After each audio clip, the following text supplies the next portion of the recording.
It is so wonderful to be here. Welcome to all of you. Don't get jealous, but exactly 40 years ago on June 18th at 7:33 a.m., I was there anchoring the liftoff of the space shuttle. I am jealous. I sat there and watched and said nothing while two giant rockets crackled to life. Then the smoke from the enormous fuel tank billowed out. Slowly, the gleaming white space plane broke free from Earth's gravity and headed into that cloudless blue sky over Florida. The engineering miracle of space flight is always worth celebrating, but of course it all took a backseat that day to the social revolution that was personified by the 32-year-old California girl strapped in the backseat. Sally Ride, a physicist from California, was, of course, the first American woman in space, not the first woman, the first American woman, piercing the celestial glass ceiling and ushering a new era of equality for NASA and a future opportunity for little girls all over the world. After 25 years of white male fighter pilots doing their Buck Rogers thing, Sally proved that you don't need the right plumbing to have the right stuff. It was and is a first worth remembering. It is exactly what we honor here today. And in the 40 years since Sally flew, women have made enormous similar leaps all around the world, all around the country, on the road to equality. I cannot think of a better panel to discuss where we are today on this venture than the women that we have with us today. Let me introduce them so we can get right into the conversation. Laurie Leshin is director of NASA's Jet Propulsion Lab in Pasadena. She is the first woman to hold that position. A distinguished geochemist and space scientist, her list of female firsts also rockets through the world of science and space. She was the first female president of Worcester Polytechnic Institute back on the other coast. She was at NASA's Goddard Space Flight Center. She advised two U.S. presidents on space policy, and she was a friend of Sally Ride's. Please welcome Laurie Leshin. Thank you. Natalia Molina is a distinguished professor in the Department of American Studies and Ethnicity at USC. And yes, she used to be here. Many of you know her from her days at UCSD. Natalia's work focuses on the intersections of race, gender, culture, and citizenship. A celebrated author and explorer of the interconnectedness of racial and ethnic communities, she is also a 2020 MacArthur Genius Fellow. Please welcome Natalia. You last saw Erin Jackson at the 2022 Winter Olympics Games at Beijing, China, when she won a gold medal in ice skating. Speed skating. In speed skating. Erin is the first Black woman to win an individual gold medal at the Winter Olympic Games, and ice skating was not even her first choice. Wait till we get to that story. She is a world champ, an international leader, and she is a scientist. Please welcome Erin Jackson.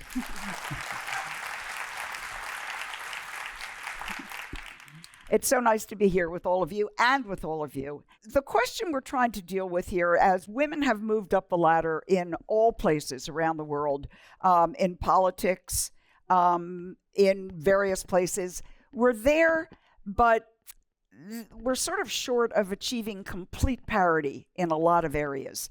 There's a potential economic crisis we've got in this country, and women, especially older women and women of color, are the first to feel the effects. We've seen an erosion of our rights that were long taken for granted in issues of health, in issues of education, personal freedom. The question is, are we moving forward or are we slipping back? How do we grasp the reins of these very troubled times and figure out how to get us moving forward and the world at the same time? So, Laurie, I'm going to start with you on this very small topic and ask just in general, break it down. What are we facing right now? Give me a quick assessment of where women are.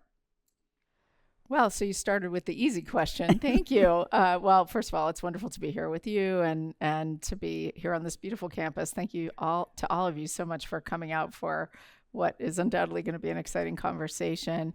When I was a 6-year-old girl, my mom used to bring me to National Organization for Women meetings, and they were organizing in Texas to try and get the ERA passed.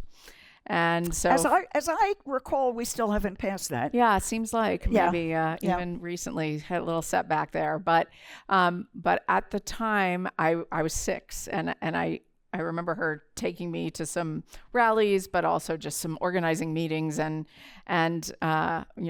very impassioned women sort of standing on their chairs and making lots of noise and me not understanding at all what they were doing. But now I know that they were back there trying to break barriers. They were doing that so that I could do this, right? And so that we women could rise. They were creating space for us. And when you say, how are we going to do this? Well, it has to be together. And I think that's the key. No one of us is breaking glass ceilings or enhancing freedoms. We have to band together. And it is our collective collaboration and power, the power of our voices. It can't be shut down if we do it together. And I think we need to, because there is clearly some movement in the wrong direction right now. You're agreeing that we're not there. 100% we are not there. Natalia, are we there? Are we there yet? So on the car ride over here, a very nice gentleman who brought us over asked what we were doing getting together. And I said it was a women in leadership panel. And he said, I hadn't heard anybody talk about that in a while. I thought maybe that was done. It was fixed. And, he has a good point, right? Because for many people, like, the house is on fire, and yet nobody's saying anything. We saw a crisis during COVID as people were working from home, and women suffered in terms of, losing all the childcare. And then instead of doing a double day, really doing like a 24-hour day, 7 days a week when it came to childcare. And there wasn't an uproar. And so we had this way in which during a pandemic, you can use a crisis as an opportunity. And in the end, everybody kept saying, everything's going to change because of the pandemic.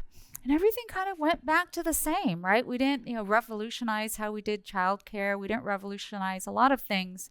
And I think sometimes, we all want to feel good. So we get those feel-good stories. I just got one of those feel-good stories. We had, I was on the PhD committee for 5 Latinas at USC. 5 got their PhDs that I work with, and we did this story on it, and it was wonderful. And I was explaining the significance, both personal and in terms of the numbers. When I got my PhD in U.S. history, I was the 22nd Chicana, Mexican-American woman to get a PhD in U.S. history. 22nd. Like, ever. We knew each other, ever. Like, we would go to lunch when we were at conferences, like 22, number 6, you're over here, number 7. We actually all knew each other. So to graduate 5 across fields, social sciences and humanities, in 1 year was amazing. But when you scratch the surface of their stories, that's where that kind of discrimination or not parity is happening. The way that when one of them was pregnant as a graduate student, we didn't really have policies to deal with that. The way that one of them, during COVID, many of them went back home to live with their families. And even though they were adults, they were kind of the caretakers in their family when somebody had COVID. So there's those things in terms of the numbers and the accomplishments. But then when you dig deeper, that's where you start to see, wait a minute, childcare is not just a woman's issue. Family care is not just a daughter's issue. And until we stop seeing these gendered issues as that and start seeing them as our collective responsibility, then it's going to be hard to change things. I want to match your 22 story with the fact that when I covered, when I was at ABC News and covered political conventions, we would frequently have a breakfast with whatever the number of us was, it was somewhere between 5 and 8. It was myself, it was Ellen Goodman from the Boston Globe, Leslie Stahl at CBS, and we would get together and have breakfast. And in the beginning, we were in a kind of corner of whatever restaurant and whatever hotel and whatever city we were in. And by about the second or third presidential election year, when we were doing this, all the guys were moving closer to our table. They wanted to hear what we were saying, which was suddenly more interesting than what they were saying. So I get that, the 22. Wow. So there's also a generational issue here, because Erin, you and I were talking earlier, and you said growing up, having been born, oh, I hate to say this, after Sally flew, oh dear.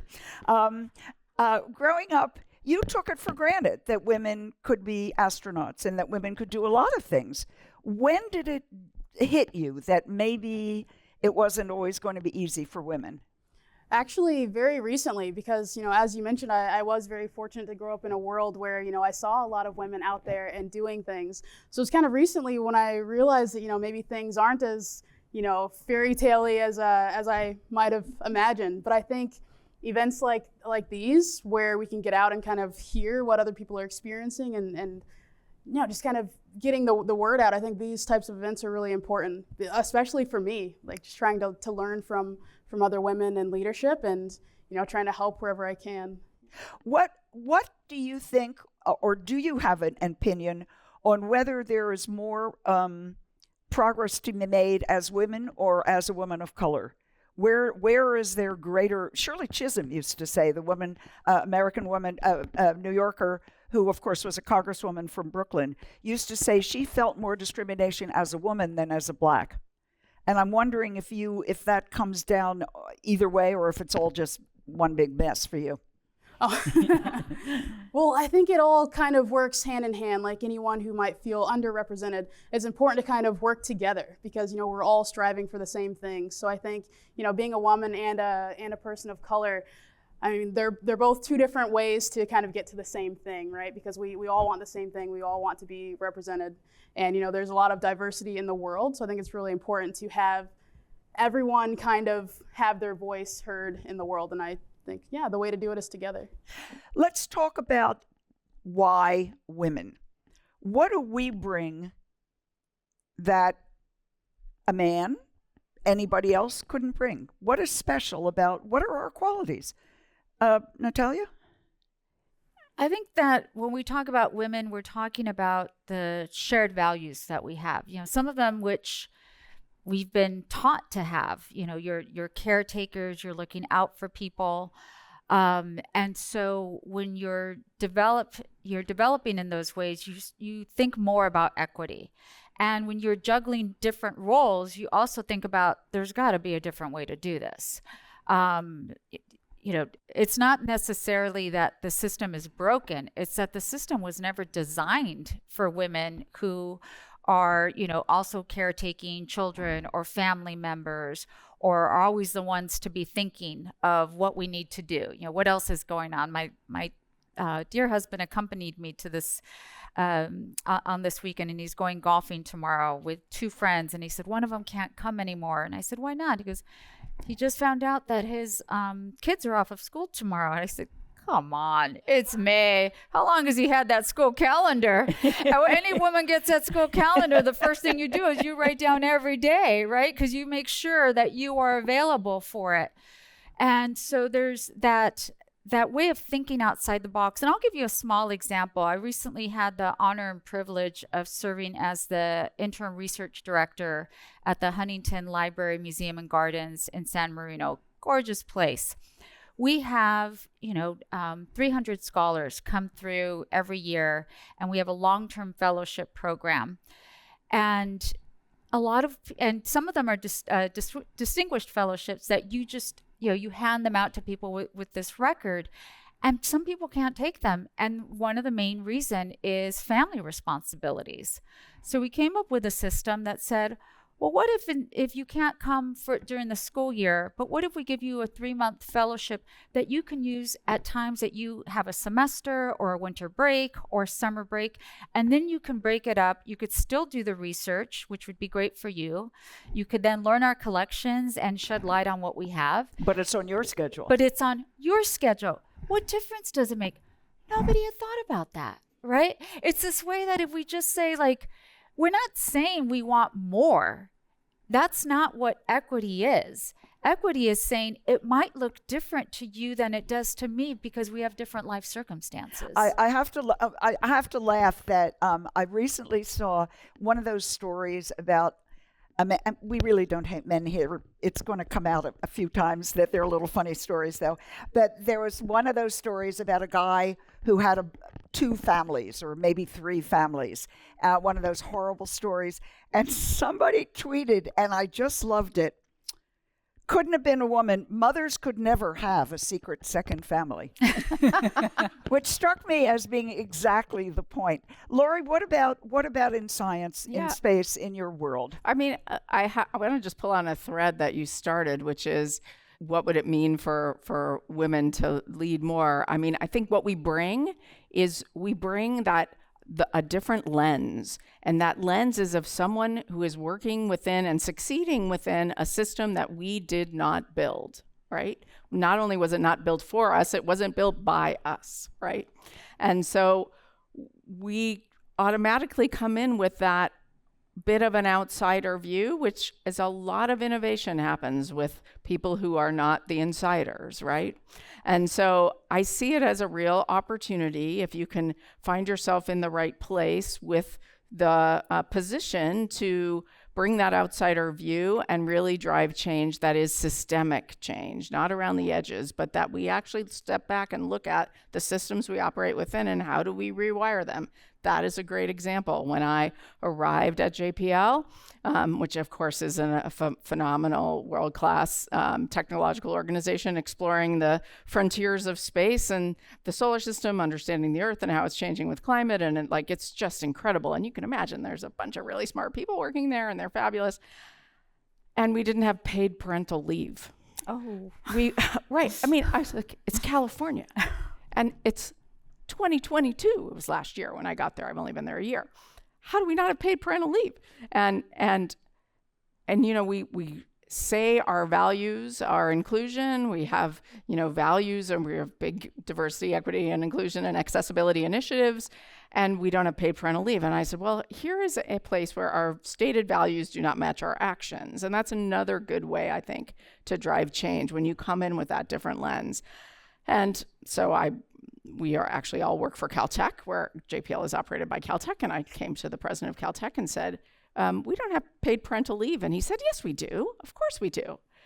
And I said, no, the faculty at Caltech have paid parental leave. Your staff and all of my staff at JPL do not have paid parental leave. Oh my gosh, he said. So we fixed it. And now we have 8 weeks of paid parental leave, which is, yes, thank you. Bravo. But, you know, you just can't. But somehow it just took coming in with a different lens. And it wasn't that women at JPL had not been raising this, they had, but I just sort of like the organization wasn't ready to hear it. You really answered what was going to be my next question, which is, what do little girls and little boys miss by not having women as leaders? And in this case... Right, because this applies to both parents, right? It helps all of families, not just women. Yeah. And if I could pull on that thread back, you know, when I was at UCSD and I had the pleasure of working in the Vice Chancellor's Office for Equity, Diversity, and Inclusion, one of the studies that we saw was that even when there is paid leave, sometimes women hesitate to take advantage of it or all of it because they don't want to be signaled out. Right. So it's both the structural change and the cultural change that needs to happen. That's right. Getting there is not always easy. It's never easy. Erin, what did it take for you? How did you have to organize your life to make the changes to get where you wanted to be? And you did a switch in your sport at one point, which made a huge difference. Tell us about that. Yeah, for me, it came down to admitting that I don't know it all, and that I guess maybe sometimes I don't know a lot. and just being able to connect with people who do know more than I do, and always being willing to learn from those people. And I was really fortunate to have, amazing women as role models coming up, amazing mentors in the sport and outside of the sport. And yeah, just kind of were these people you had to seek out, or did the Olympic Committee find them for you? How did you find mentors who really helped? Right, yeah. They didn't really come from the Olympic Committee. They're, people I knew. There was a woman who I grew up skating with, and we skated for the same team in a small town in Florida. And yeah, she was just, an amazing an amazing mentor, an amazing example of who I wanted to be as an athlete and as a person. And it just so happened that, she went on to switch over to ice skating, because back in Florida, there's no ice. So I was I was a roller skater back then. But yeah, this colleague, this friend and teammate, she made the switch over to ice skating and went to the Olympics. And I was like, ooh, maybe someday I could try that as well. And, just kind of followed her out there several years later. And yeah, maybe it's a story for another time, but I kind of owe my Olympic appearance to a woman who suggested you do that. Now, this seems like a very good time. Have all of you seen an Olympic gold medal ever?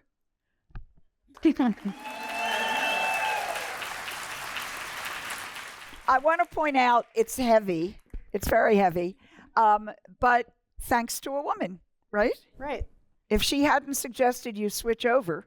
Right. Well, that's what I was saying. Maybe it's a bit too long of a story, but at the Olympic trials, I actually did not make the Olympic team in 2022. I made a mistake in my race and nearly fell, and that kind of cost me my Olympic spot, because I do the 500-meter distance, and it's the shortest one we have.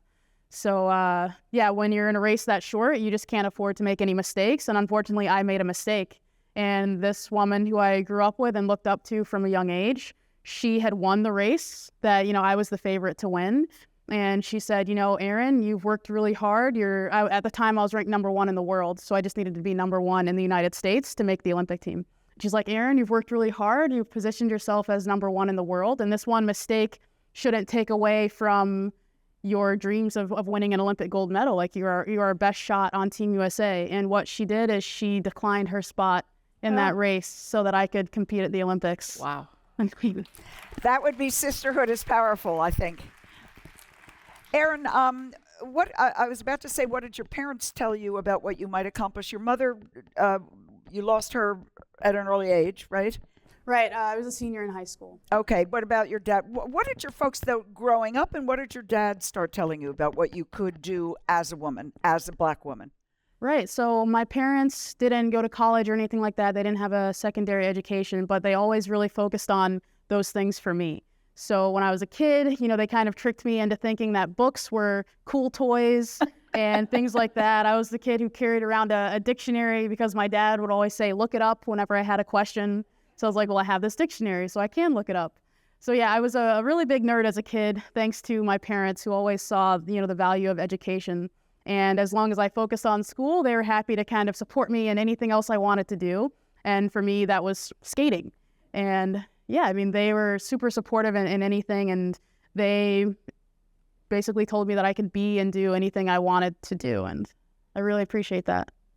You're nodding. Both of you are nodding. I have a follow-up, which is, I remember when my son was in about the 4th grade and I would go on field trips with them, that it was around as early as the 4th grade that the teacher or the person leading the tour would ask them a question, and the kids, even if they didn't know, it was the boys that right away raised their hands, and they were okay being wrong, and they were okay kind of thinking it through, and the girls would make sure they were right. And so in my classes, even at the university level, I'll often say, I'll write down the questions or talk them and say, talk to your neighbor. And then women always raise their hands and they're very prepared. So what struck me about your story was you said, I made a mistake. And so that just couldn't happen. And for what you do, you have to be comfortable, 1, being on such a big stage, and 2, making mistakes and coming back, picking yourself up. Like, that is not the way little girls are usually trained to do it. Like, how do you overcome that? That is huge. Right. I think I was just really fortunate to have an amazing coach. So my coach from back in Florida, she's a woman, and she raised 3 kids in Florida who went on to become Olympic medalists in speed skating on ice. So, I mean, like, our little town in Florida has 3 Olympic medalists, which is more than some countries. And it all comes down to having this amazing coach, and she just instilled in us all these amazing values. So my philosophy when it comes to my sport and life in general is that failure is not this big negative thing, right? When I approach a race, I come in calm and confident because I know that if I have prepared the way I should, then if I do well, that's amazing, that's great, a job well done. And if I don't, then there's always something to learn from it. So I don't see it as like, I don't beat myself up about a big failure. It's more like there's something to be learned from this. I try to think about, this I could have done better. This I need to keep the same. I don't know. It's always a learning experience. So I don't see a failure as something to run away from. What a magnificent outlook on life. That's just spectacular. Laurie, Erin made the point that her mom stressed the academic part of her growing upness. What about you? You had science. You had 2 science parents, basically. I come from a family of physicians. My father, grandfather, uncle, all physicians. And, like 2 days before I was going off to Caltech to do my PhD in geology, my dad was still like, MD, PhD, it's not too late. You could still become it. Like, no, Dad, I'm going to go do space stuff. Anyway, but he likes it now. He's all good now. He's very proud, actually. And we'll probably watch this. So hi, Dad. Love you. My mom was a school teacher, as women often were of her generation. She started as a school teacher in inner city Chicago and stepped back from that when we were born, and then went back to school and got a master's in counseling and was an academic administrator and a counselor later in her career. But she was a big-time feminist in the most fabulous way. Like, she just was a great woman who really found her voice kind of later in her life. When my parents actually got divorced when I was 9, she had 3 kids under the age of 9, had never balanced a checkbook. And for you young people, balancing checkbooks is something we used to do. Darn it. I got to change that story. What a check is. I know, right? Oh my gosh, I'm old. Okay. Anyway, she had not ever lived on her own. She had, and she grew into this absolutely incredible person. And she always both my parents are amazing, and they both were very focused on education, but also on, making sure I knew. She always made sure I knew that I could be whatever I wanted to be, which is the line that parents often say. But she used to say it, I think, really from a place of, again, trying to make sure I knew that space was going to be open for me. And she really meant it. And I knew that always growing up. So I'm fortunate to have parents who were very supportive. How important is it to each of you to have more women in elected political or appointed political positions? How much difference does it make, do you think, when we can look out and see women as political leaders, and are there enough of them right now? I'll start. I'll start because I have a specific example in mind. In Los Angeles, we just lost our Board of Supervisor, Gloria Molina. And I had volunteered on her campaign when I was a high school student. It was really important for me to see a Latina in political office. Why? She was, and it's still the case now, whether it's a woman or a man, but someone who really represents their community. So somebody who understands the values. So again, it comes back to values. It might be in terms of women, in terms of knowing that they might look at things differently. But it might be somebody who's first gen, LGBTQ, somebody who I know has had a different experience. The early 20th century sociologist, Black sociologist, W.E.B. Du Bois, he had this concept of double consciousness, this idea that he saw himself through the lens of how the world saw him. So he was always kind of thinking about how he was, but also how the world was perceiving him. And so he needed to be very deliberate in his actions. And while there's not an equivalent of that for women or LGBTQ communities or different people of color, I think we experience a lot of that, right? Like, even as I'm glad you obviously glad you got the parental leave, but there must have been still something in, like, coming in, This is my first, one of my first issues, right? You kind of know, if I ask for this, what are they going to think? I'm going to push past that. Sure. But you think those kinds of things. And so Gloria Molina was one of those first, and created equity in all kinds of ways. But one of the pieces that was her obituary that I just thought was so wonderful focused on her female friendships. And you could just imagine, I'm even getting chills as I say it, you could just imagine what it was like for these women fighting for these just causes. And one of the women they interviewed was Antonia Hernandez, who had been the head of MALDEF, the Mexican American Legal Defense and Educational Fund. She now runs a foundation in California, in Los Angeles. And those two women came onto the political scene in LA by fighting for women's reproductive rights. Gloria was running a nonprofit. Antonia was working for MALDEF. It was one of her first cases as an attorney. And they took on one of the biggest cases, which was fighting against the forced sterilization of Latinas in LA County Hospital. And, this was one that they just, and there's this picture of them where there's just no apology. It's their presence. And so those are the kind of things that nobody had fought for these women before. And it took them as 20-something-year-olds to come together and say, this is important. They're being discriminated against in every single way. It's unethical. And they were the ones that brought these cases to light. Well, I think you really you nailed a couple of things there. And I want to just step back a little because you talked about female friendships. And I don't think there has been anything more important in most of our lives than our friendships with other women. And certainly in your case, Erin, in terms of your mentors and the people that were leading you to where you got to. I wonder about in sports, do you feel that women's friendship thing there, or is there still so much competition that you can't be really close friends? We are close friends. And I feel like we're going to continue to be more friends than competitors until we're all on the podium, right? Then at that point, we can kind of fight it out. But until then, it's like we're one group fighting against everyone else. And it helps to kind of all be friends and all be working together to try to reach that next level. What about in science, Laurie? Yeah. One is working on a project. You're trying to get somewhere before somebody else. Yeah. Talk to me about that and female friendships and how that works. So much of what we do is team-based. And so for us, diverse teams and how they operate well together is really important. So I think that's definitely something we can talk more about. But it's a really exciting moment literally right now. So I'm the first woman director of JPL. As I like to joke, it only took 86 years. But they also just appointed the first ever woman director of the Goddard Space Flight Center in Maryland, which is the other big NASA science center. So we're the West Coast, they're East Coast. And they just appointed a woman as the head of science at NASA headquarters. So she oversees the whole science program, and the NASA chief scientist. And those are two different jobs, believe it or not. You don't even want to see the org chart. But basically the 4 top science leaders within NASA right now are all women. That has never happened. It's extraordinary. It's extraordinary.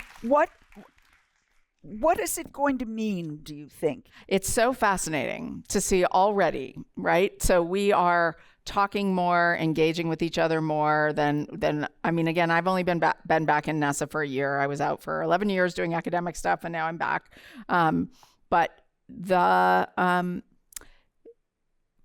sort of honest vibe for collaboration, and it feels less sort of one-uppy. Again, we have to all see how it goes. A lot of us are new in our roles, but there just seems to be real, genuine interest in transparency, working together. Let's be really honest with each other. Because the things we're trying to do are impossible, right? We're trying to go to Mars, bring back these incredible rock samples inside these tubes, launch the first ever rocket from the surface of Mars, and bring it all the way back to Earth. It's nearly impossible, right? It's really hard. So if you're constantly worrying about, well, what is this person thinking, and jockeying for position, it's really hard to do that kind of stuff. And so luckily at a place like JPL, our culture is very open and honest and transparent, sometimes to a fault, because people will be like, that's dumb, sometimes they need to work on their delivery a little bit. But between us and other parts of NASA, there have been times when there's stress, there's tension, there's difficulty. Well, should we trust those people with that information?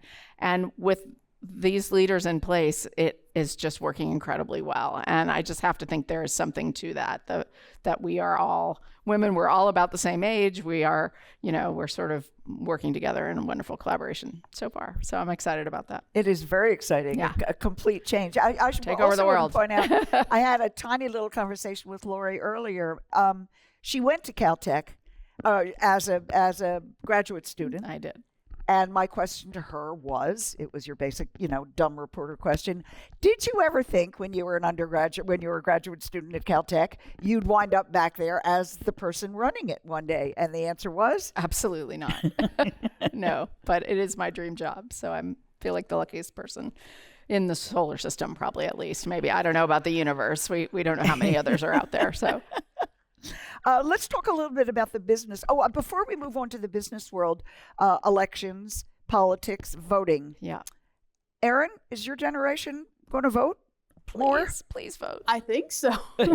At least the people I'm around. That's yeah, good been news. voting. You know that the young people have traditionally, historically, had the lowest voter turnout.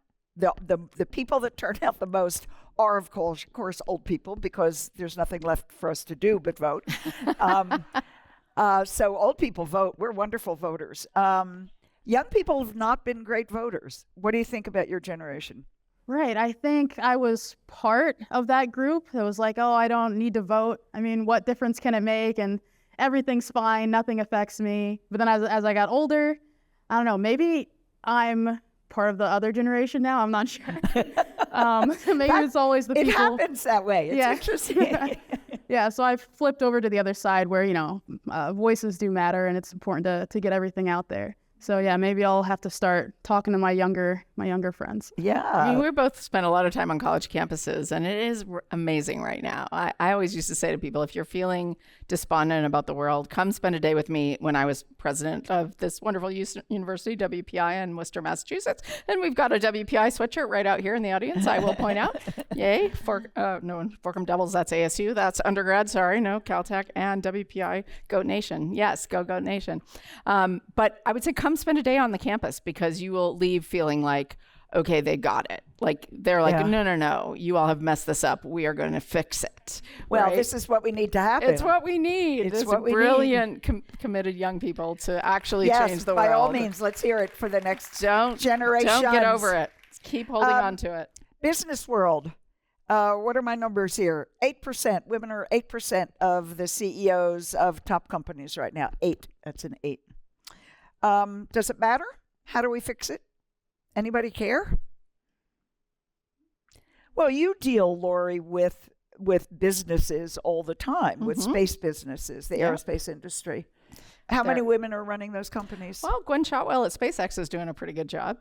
They're launching pretty big rockets these days, so she's amazing. Lockheed Martin has a woman CEO. I mean, it's more and more, but I think still not enough. And it's great to be the first. It's an honor and a privilege, but I look forward to the day when it's not as big a thing, because there have been many, right?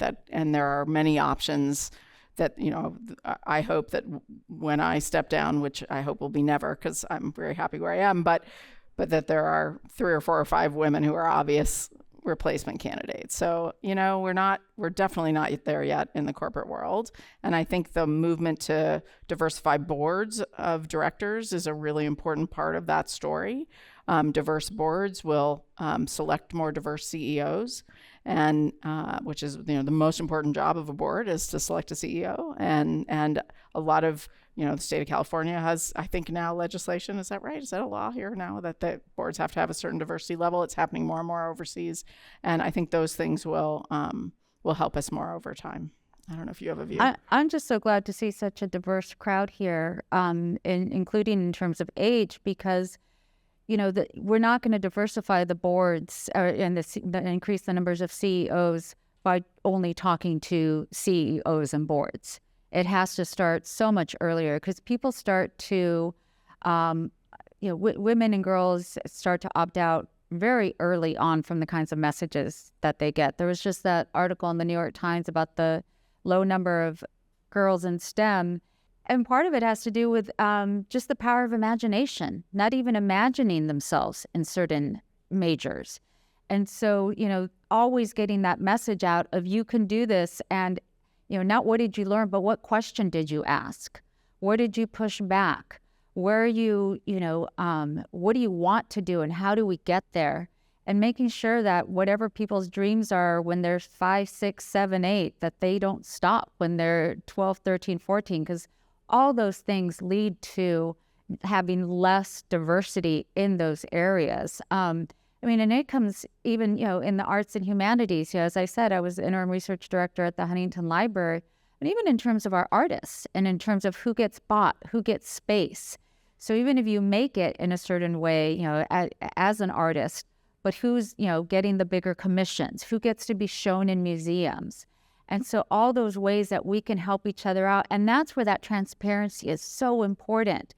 I see young people in the audience that, they might be people who are thinking about going to college, and what you do, you talk to your friends, your parents, your moms talk to other moms, right? Once you get to college and you're thinking of maybe going on to graduate school, you talk to your friends. It doesn't stop.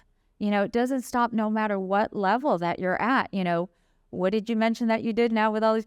You talk. How does that work over there? How does your policy work? How much are you getting paid? That's the one thing women talk less about too, right? Yeah. How much are you getting paid? Yeah. What's your compensation package? Like, knowledge is power. Isn't salary one of the great taboos in the world that is being another thing that has gotten broken down over the years? People never talked about how much money they made, when it turns out if you do, you can learn a lot of very interesting things, which is how a lot of women learned 40 years ago that we were being paid less than men were being paid. Although, can I just say, I love what you said about the 12, 13, 14-year-old girls, and Sally would have loved it too. That was definitely her focus, was middle school girls, and where we know that's where so many young women, well, there's a lot of people who lose interest in STEM in middle school, but girls lose interest much more rapidly than boys, and that was a big focus of hers. I spent many hours talking to middle school girls with Sally, trying to keep them excited about STEM, so you would have been very aligned with her there. Middle school was the sweet spot for Sally. It really was. Middle school was exactly the age that she cared about, partly because she remembered on her own what she went through and how she learned. But that was the age, and I've seen them lined up to get her autograph. It was amazing. But the smile on every single one Sally's of face them while she was doing that was quite extraordinary. That was a huge goal of hers, and yes, you're absolutely right. Absolutely right about that. But while we're talking generational, it's very interesting. Natalia, you talked about looking in the audience, seeing different generations. Natalia's written an extraordinary book about her grandmother and work that she did in LA. Without going too deeply into that, why is it important? Give us a little précis of that. Why is it important that, oh gosh, I'll put it this way, we respect our elders? Sure. I wrote a book called A Place at the Nayarit, How a Mexican Restaurant Nourished a Community. And what it is really trying to show us is this message that we are still feeling, right? I think if you're from a marginalized group, be it women, people of color, LGBTQ community, immigrants, you sometimes feel like you're the only one. Or when you show up in certain spaces that you kind of stand out. And so my grandmother established a restaurant called the Nayarit on Sunset Boulevard in Echo Park. And it was a place where, this is 1950s, 60s LA. If you think about those redlining maps, that redlining map was still bright in Los Angeles in terms of segregation. This was a time period where, Mexicans weren't allowed in public pools. They were only allowed the day before the pool was drained because it was believed that they would, dirty the pool. And women, Mexican women, were supposed to be serving their men. And so she kind of inverted all that and said, I'm going to make a restaurant that's a Mexican restaurant and that doesn't cater to kind of a whitewashed idea of what being Latino means, with Spanish rice. She would put her traditional dishes from Mexico, and it became a place where people could, really claim space, use their voice and belong. And I think that message of being seen and having voice and exerting our voice is something that we can all learn from. And so I'm honored it was recently, nominated. It's a finalist for the James Beard Award. And I think here was a woman who thought Latinos weren't getting their due, women aren't getting their due. And so she was representing that through food. And I think in many ways, that argument can still be being made. I mean, we talked about, pay right now. I think we just had Pay Equity Day, March 14th. It took that long to catch up with men's wages from last year. And that's just for white women. It looks different when you look at women of color. And so to think like, here's this woman whose story's getting her due, like 73 years later, yeah. It's a great story, and we hope you win the award. We will Thank you. If we could vote, we would all vote. Unfortunately, I'm not a judge in the James Beard competition, but good for you. How about you, Erin? Did you have a grandmother, any grandparents in the picture? Were they able to be mentors to you at all? Not as much. My parents were a bit older when they had me. So yeah, I didn't have as much interaction with my grandparents. But I've heard stories about my grandfather on my mom's side, and maybe that's where I got kind of my STEM interest, because I think he worked in math and science and things like that, aeronautics. Yeah. Well, that brings up another very important point we should talk about, which is in terms of raising the next generations of women. What's the role of men? What's the role of fathers and brothers and grandfathers, uncles? Laurie, you got some thoughts on that? Essential. It's absolutely essential. I mean, again, in all issues around underrepresented folks, having the more, again, that we collaborate across any kind of difference, I think is critical. Now, I am the stepmom of 2 boys, so I don't necessarily have a lot of personal experience in raising a daughter. So I don't know if you have what. Yeah, I mean, I think like you said, women are what you said, 8% CEOs. So we need men to be partners. We need them to embrace those same values that you've been talking about in terms of transparency and equity and dialogue. That is something that can't only be done by 50% of the population, especially when they're not making up 50% of CEO positions and board positions. In terms of how we get those values, and also making sure women have time to do those things by distributing work and life balance at home as well. When I was reading the school calendar ahead of time. And I'll give you another example. When my son was young, parents often give their kids a list of chores so that they, can earn some money. And I never gave them a list. I was like, your job is to come in the room and look around what needs to be done. No one needs to tell you to take out the trash if the trash is full. No one needs to tell you to wash the dishes if there's dishes in the sink. Your job is to look and own the problem, because so much of the labor is just thinking of the problem and asking people for help. You're giving new definition to the phrase "read the room." Read the room. the gendering of read the room. Yeah, all true. I actually have a very grown stepson who actually likes a chore list. So, by the way, I like being able to be the one that determines what the chores are, but I like your approach also.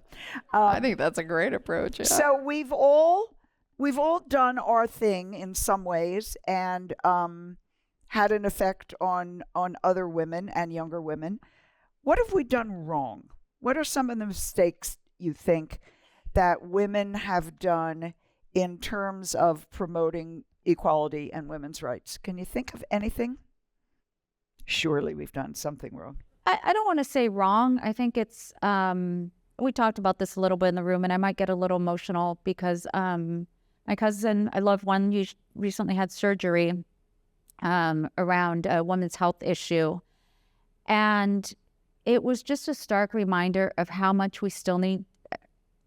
There's the structural part, right? Like for women's health, much of that was something that they've been disempowered from, right? We aren't taught to ask.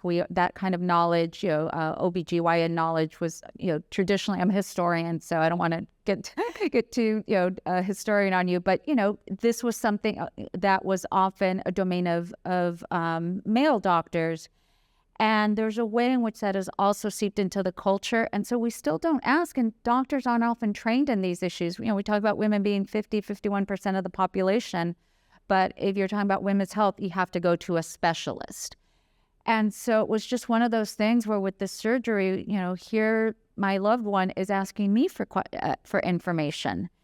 And it's like, we need to share knowledge and we need to destigmatize it. And I also think about it for the very young generation. Again, that middle school population that, the Judy Blume is in the news a lot, both because her book, Are You There, God? It's Me, Margaret, which is in part based on getting, her period or not getting her period. And in part because that book is being banned. So, what are the books being banned? The books being banned are ones that share knowledge from women for LGBTQ communities. These are the books that are being banned. And so part of it is like really pushing back on knowledge is power. Sharing information is important, and women have always shared it, but there are times where we feel like we have to share it quietly. We don't want to make people uncomfortable. I have to interrupt because I find it so stunning. We started out this by saying, didn't we do that already? And are we done yet? And the answer, of course, is no. In the 70s, in the late 60s, there was an extraordinary publication out of Boston called Our Bodies Ourselves, in which a group of women, some of you may remember that amazing publication, got together and for the first time leapfrogged over the gynecologists who were all male in those days, essentially, and talked about things about women's bodies. And it's like all that wonderful knowledge. I don't mean just what was between those pages, but the idea of sharing, the idea of passing it down woman to woman kind of thing seems to have been forgotten. There are probably lots of things from the past 30, 40, 50 years that we need to revive a little bit. Absolutely. That would be helpful. Well, and it feels a lot of times, and it feels to me a bit like this right now, this 2 steps forward, 2 or 3 steps back, right? As we progress, the response is getting fiercer. And so I think, again, all we can do is stand strong in those and keep pushing forward, knowing that right is right. And I think it's also, we think history is linear. Right. We think history is progressive. We think if we're here, we're going to keep progressing. It's like, no, we're always kind of, in this circle. And so unless you keep pushing, you have to keep, and it might be through politics, but it might be through those conversations with women. It might be through grassroots movements. It might be through college campuses. You need all these places. It's not just in one place, because knowledge and power resides in our systems. It resides in our culture. And so we have to push in all those areas. When I interviewed Sally right before she flew in 1983, and I said to her, are you afraid? Are you afraid of not succeeding? And she said, yeah, I am concerned. She said, I don't want to mess up. And Sally being Sally, that was all she said. I knew exactly what she meant. She didn't want to mess up for NASA because she cared about NASA. She didn't want to mess up for the mission. She really cared about teamwork. She didn't want to mess up for other women because she understood that if she did a bad job, that everybody would say, you cannot hire women as astronauts. It just won't work. So I'm wondering, to what extent does each of you feel if you mess up, it'll be bad for other women, or do you think we're beyond that? And Erin, I want to start with you. Right. So, one thing you mentioned about, kind of keeping things going, I think, like, especially for my generation where we saw women doing amazing things and we were able to see those examples, like maybe we get a little bit complacent, like, oh, there's not much more that needs to be done. We're already on the right path. But yeah, that's when you really have to keep pushing for it, because if you kind of fall asleep on the progress, then that's kind of when the steps back happen. So yeah, just one thing I wanted to touch on is kind of keeping the foot on the pedal when it comes to making strides and making improvements. you're now stepping out on the ice. Do you have a concern that if you don't win or if you don't do well, you're messing it up for other women? I don't actually. I've had similar questions about, pressure and expectations and things like that. But for me, it's that I feel that I want to be a good example for any group that I may represent at all times. It's that I always just kind of want to do something that reflects well on who I am and how I was raised and things like that. So I don't think I have any added pressure when it comes to specific things, but just always trying to be a good example and to keep things moving forward. Laurie, you're the first female president of JPL.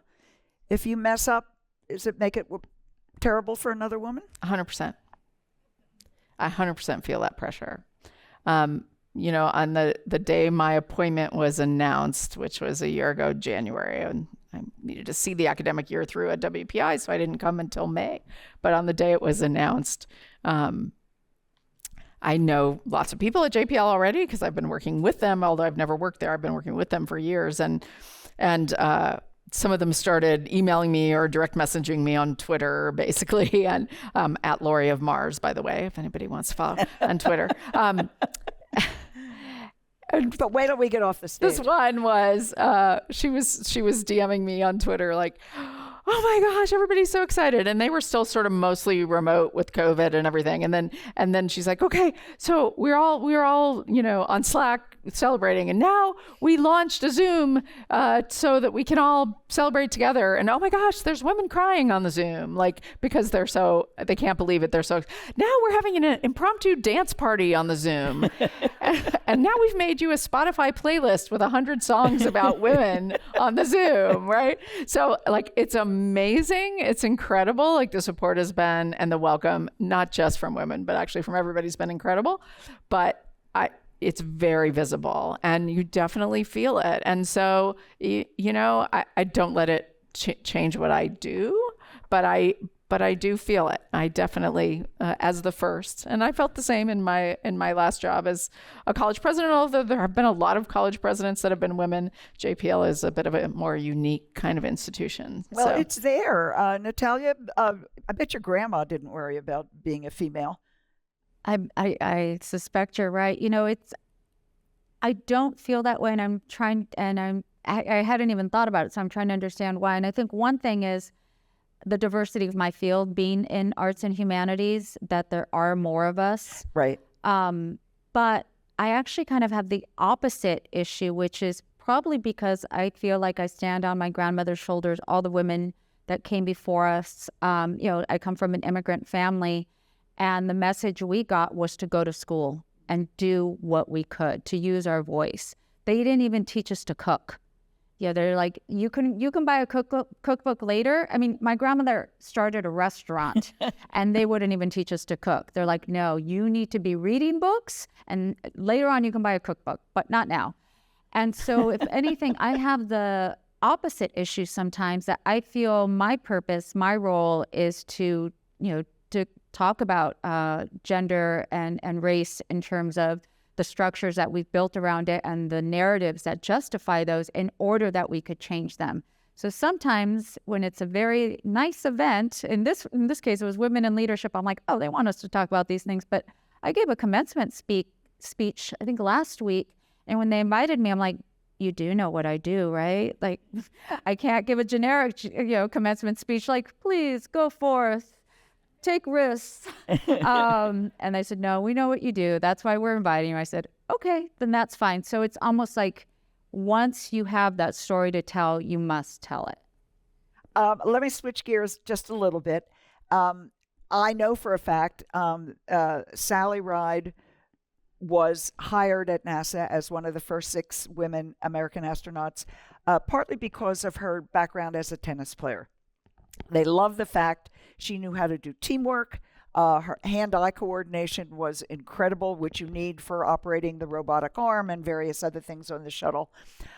So her athletic side, her sport, really helped her to get into what became her profession. What about you? What thing not that you do helps you in what you do? Erin, you got something? Well, I think the two sides of me kind of go hand in hand, because I actually think I'm more of a nerd, I guess, than an athlete. And that's something that my teammates will definitely tell you. I'm probably the least athletic person on the team. So I rely more on my analytical mindset, I guess, to kind of get that edge in my sport. So yeah, I think I just How does it give you an edge when you're speed skating? It's a very, very technical sport. So, I mean, it's like part mental, part physical, and just mainly technical. So yeah, just being able to analyze techniques and positions and things like that, and just trying to visualize, what am I doing on the ice? What are these movements? What's my body position like? And just kind of making it all muscle memory and getting a bit robotic with it, I guess. When you're on the ice, when you're in the middle of a race, are you really are you thinking about that? No, that's the whole point, is to not think about it when you're in the race. You do it over and over again in training so that it becomes kind of second nature. So training is when I'm using my analytical mindset, and then when I'm racing, everything just goes blank and I rely on all my training. So your mind is blank at that point. I can't believe your mind is ever blank, but you're telling me your mind is blank. It seems blank. You get maybe a sort of amnesia when you're okay. when you're in the moment. That's sort of a Zen state, or Right. So I mean, a lot of people ask me, like, how did you feel, going to the line at the Olympics? Like, it had to be a super nerve-wracking moment, especially coming off of my big mistake at Olympic trials. My next race was at the Olympics. So, that kind of, people were asking me like, oh, did that make it even harder? But no, I mean, like I said kind of before, as long as I put in the training, and at that point I knew that I had done everything I needed to do to get myself to this moment. So I just went to the line feeling confident, like I've done what I needed to do. I've listened to my coach. He has the hard job. All I have to do is listen to him. So I just went to the line feeling ready to go. Yeah. See, I think that astronauts would say the same thing. This is why the astronauts train the way they do, so right. that in the moment they don't it's have just to. automatic. They know what to do, right? All right. Because what about you? You're a successful scientist, now academic.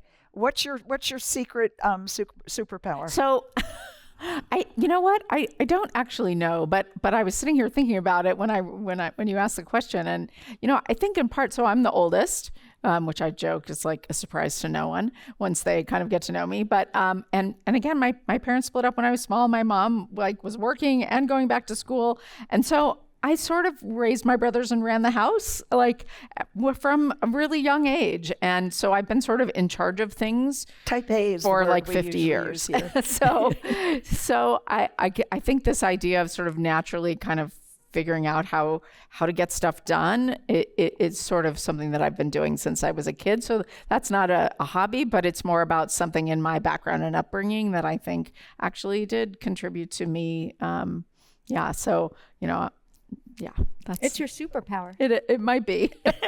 Now, Natalia, you have one? Yeah, when you get a PhD, the program is broken up into two parts. The first part is learning everything that's been written in the field about what you're studying. You're learning the literature, mastering the literature. And then you go to write your dissertation, and it's the complete opposite.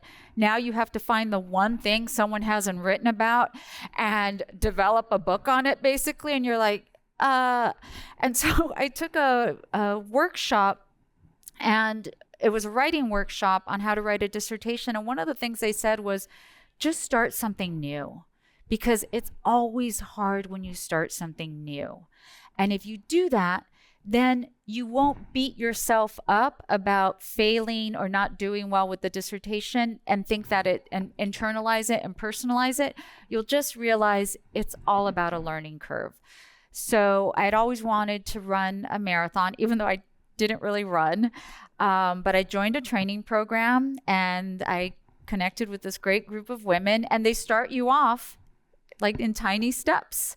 And then you do a long run on Saturdays, and then we'd go get bagels, and we'd talk the whole time. And it just literally one foot in front of the other. And I ran my first marathon, and that was something that I kept up for a while. And it ended up helping my writing in other ways, including my second book. And I ran here in San Diego with San Diego Fit. They were the best, in Motion Fit. They were the best running group.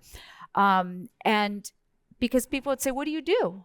And so you have to tell people what you do, what you're writing about, in a way that's not for specialists. So it ended up helping my writing in very direct ways, besides just kind of getting me comfortable with the unknown. That's great. Another example of an athletics helping, and in your case, it was just family. It's just the way it went. We've had a number of questions from the audience that we got earlier. I think we've answered most of them, but there are one or two I just want to go to right now. Someone has written, often when I'm in a leadership role, I feel I get disrespected or treated differently from men in my position. How do you usually handle yourself in that situation? Do you fight back, talk back, just discuss privately, or do you just take it in and try to work through your own feelings? It's a tough question. It is. Yeah. So I'm pretty fortunate now to be at a level where that doesn't happen as often as I would say it probably did as I was on my way to this place. But I find humor often works in those situations. And to me, it's more often these days that I will see it happening to another woman in a meeting that I'm with, and trying, again, this is I was going to call it a trick, but that's a sad thing to call it. But it's an approach that I think a lot of us use, which is to amplify the voices of other underrepresented people in group conversations, because it's very easy for those voices to be sort of overwritten or overrun. And we're like, wait a minute, she said that 5 minutes ago, or just to amplify, wow, I think that's a really good point. Or, and so again, just trying to just pause in the moment. And then if someone's really acted inappropriately, is don't deal with it in the room in front of lots of other people, but deal with it soon and separately. I don't think it's a terrible idea to have some things prepared. When you say answer with humor, you can't always, you know the phrase l'esprit de l'escalier, the spirit of the staircase. It means you think of the exact thing you should have said as you're leaving the party. Yeah, always. And I think I'm amazed sometimes at how quick some people are at getting back at tense moments. And I've learned that a lot of them have stuff prepared and they're just waiting for that moment. And I think it's not a terrible idea to anticipate. And with luck, you'll never have to use it. But if you have some things ready, as you say, deal with it with humor. And you don't always feel very humorous when someone says something terrible to you or embarrassing. Right. But if you have a few things prepared, it might be worth taking the time. How about either one of you have any thoughts on this one, Natalia? I definitely wouldn't keep it inside, because, you end up hating your job. And it's not a you problem, it's a workplace culture problem.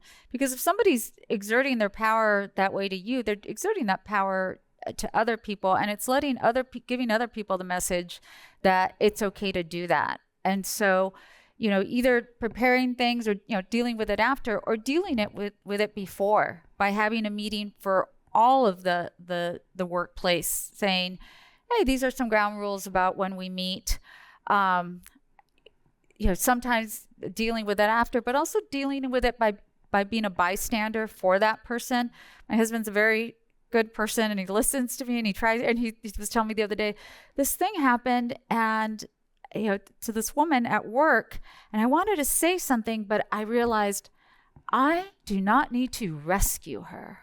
And I said, yes, but it's still good to be a bystander and say something. He's like, oh, okay.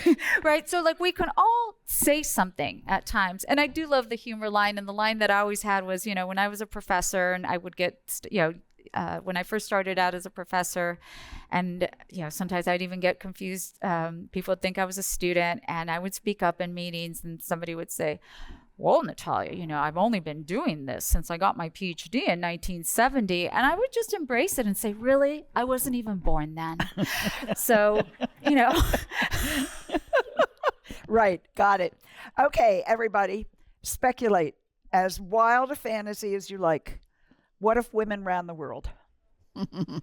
What would be different? You could make it a big smile on Erin's face, whether it's your little world, your big world, or the world in general. Erin, you got some thoughts? Well, yeah, I just think things would be different, and different is almost always good, right? There's always always room for change, because, it's hard for people to kind of imagine what another person might need if that person doesn't say it. And when you have the women in leadership and running the world, then it just makes it a better place for, like you said, we represent like half the world. So it's important to have, those voices represented because, it helps to see people like you doing things.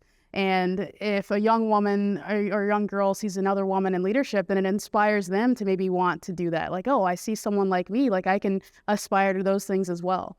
And yeah, I brought up Sally Ride as someone when people would ask me like, oh, why does it matter if you're, the first Black person to do something like this?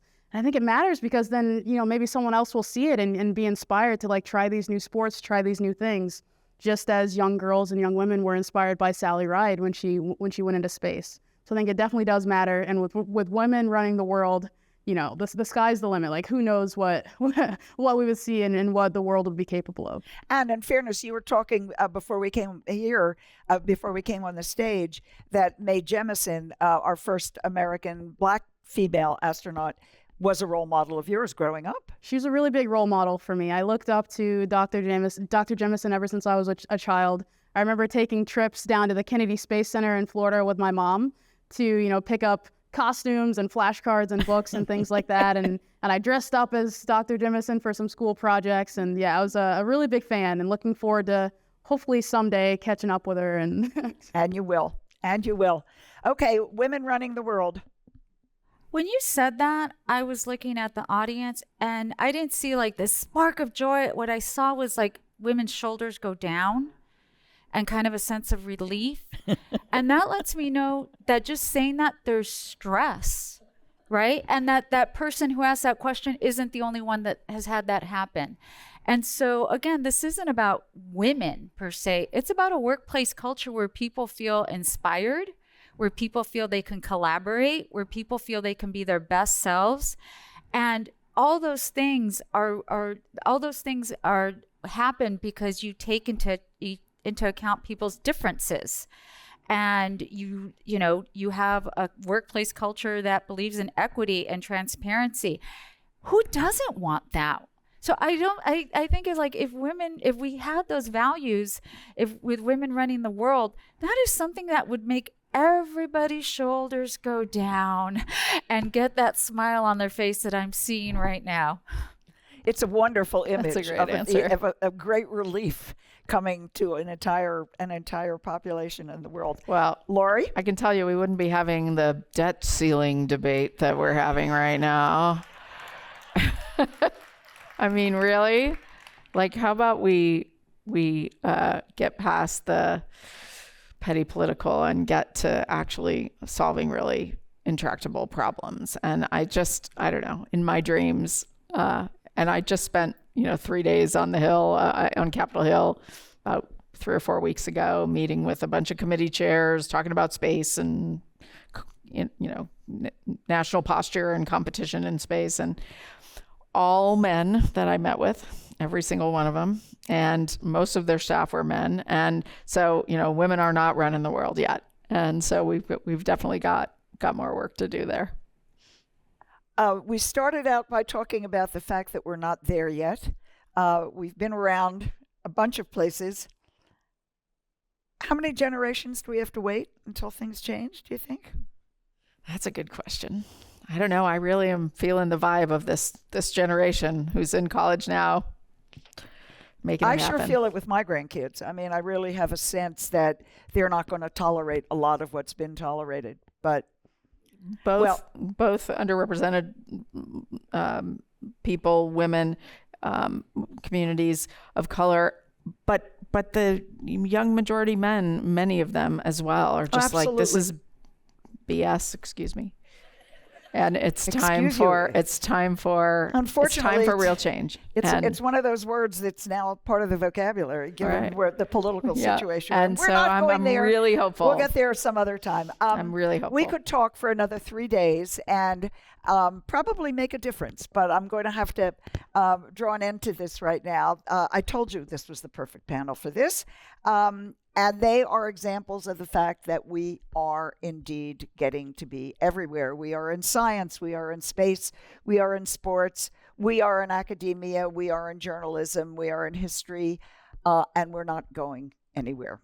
Sally used to say, reach for the stars. I say, let's make the world a better place, which women are going to do and have been doing. And I would like to thank the audience for being so wonderful and for caring.